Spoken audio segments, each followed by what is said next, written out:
Hi friends, this is Bulu Biker. Welcome to my channel. So when we talk about SJCAM, I have so far used all the models of SJCAM starting from SJ4000, 5000, SJ6, SJ7 and now SJ8 Pro. So today we are going to discuss about 5 problems with the SJ8 Pro. No doubt the SJ8 Pro's the best video quality so far.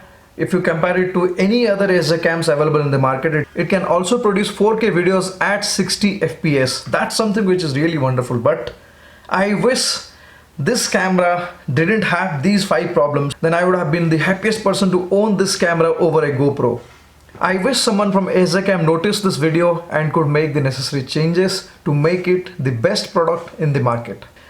The very first thing is that I use this camera for motovlogging. So basically I put this camera on my chin mount of a helmet and then I ride my bike and I use it for my motovlogging stuff. I also use the GoPro Hero 5 apart from this. The first problem that I observed with this camera is this camera has got this LEDs which is blue color. So during night it is absolutely fine, but if you are riding in day or you are taking this camera out in the morning and you are using it for a motovlogging setup, in that case what happens, no matter even if the camera is recording, still you couldn't see anything during the day. I mean the indicators are barely visible. So I wish this indicator could have been like red color as it used to be in SJ6. SJ6 was an amazing camera and that particular camera also had a red color indicator which is quite easy to follow. I mean if your camera is recording or not recording.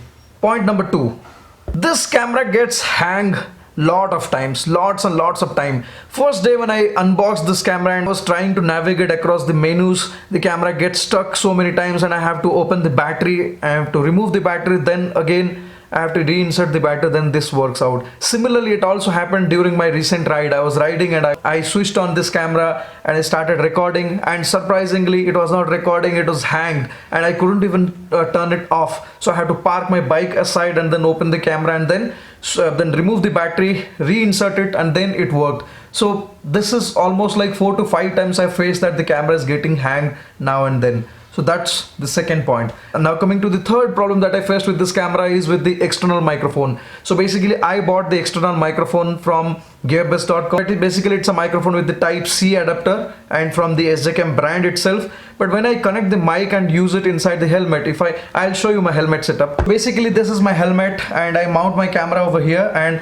this is the cable, this is the type C cable, this is the original SJCAM microphone, and the microphone is actually inside the helmet inside, so just over here.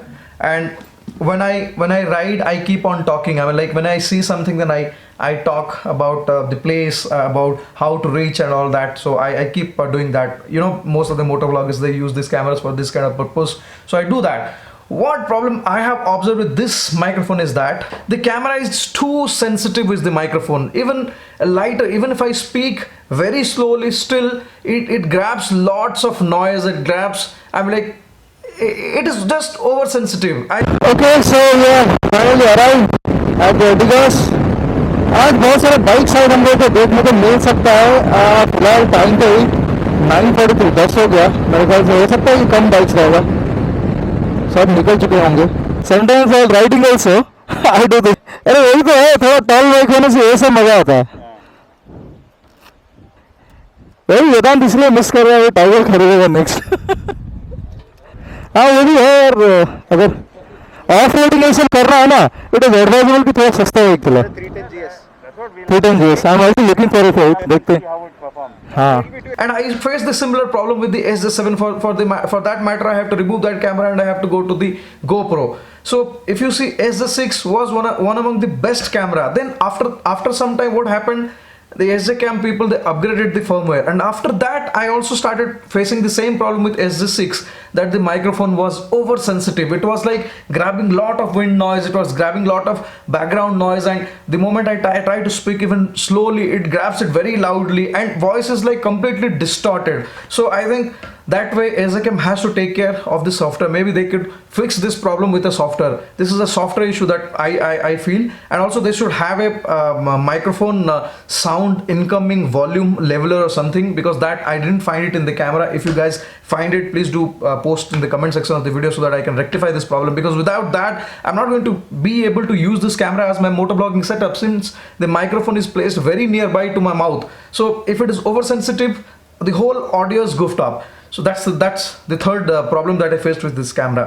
Now coming to the fourth problem. The fourth problem which I faced with this camera was again a software issue probably. So I was trying to navigate with the touch panel, and sometimes I felt that the corners of the screen, I was not able to access them. The moment I try to access something at the corner of the screen, it actually creates something else. I mean, like, it goes to some other menu or something. Something gets automatically selected when I try to navigate also. Even if I try to bring it down and up, then still automatically something is getting pressed. So I feel that there is some kind of issue with the touch screen, either with the software or the hardware. I'm not sure. It happens quite often. Like for example, I was trying to record a time-lapse video and I just wanted to reduce the frames per second, that settings. I couldn't even access that particular thing, because the moment I try to touch it, something else gets pressed. So that's how it happened. Automatically it was happening. So that's one more issue. I feel that also they have to resolve with the software upgrade. Then coming to the fifth problem. The fifth thing is kind of a suggestion that I would like to give to SJCAM. If you could enable one touch recording with this camera, because if you have seen GoPros and lot of other companies like the GitHub G83, that also has got the same functionality, like one touch. If you just press the power button or the record button just once, the camera switches on and it tries to record a video. Again, when you just tap it once, then it goes to a switch off mode. So I wish if SJCAM can get a functionality like that one touch recording. Trust me, it is something which is very, very helpful while you are riding or you are into an action shot or something. You can simply tap it once and it gets recorded. These are the 5 problems that I faced. SJCAM should take care to make this a better product. Apart from that, I also have a bonus problem or tip, I can say. The bonus tip is, it's a 6th problem, you can say, not a problem but a suggestion again.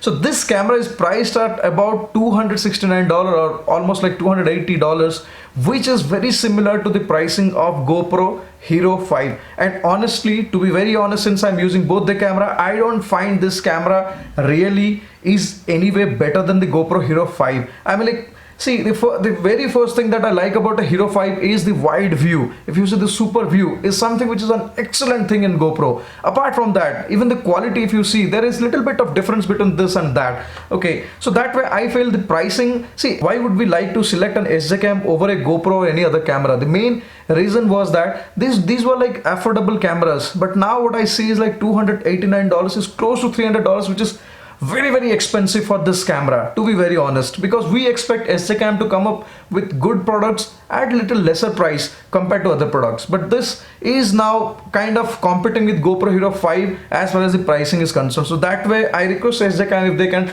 drop the product to a price of like $220 or $240, then it makes sense. If it is close to $300, it is highly impossible for people to buy this product.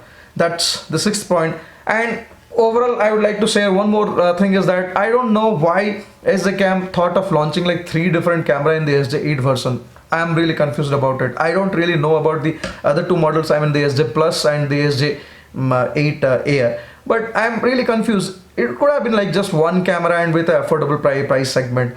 That's a couple of things that I would like to share. Anyway, I have got the camera, so I'm going to use it, and I wish I get some software upgrade so that these bugs are fixed and I get the best out of the SJ8.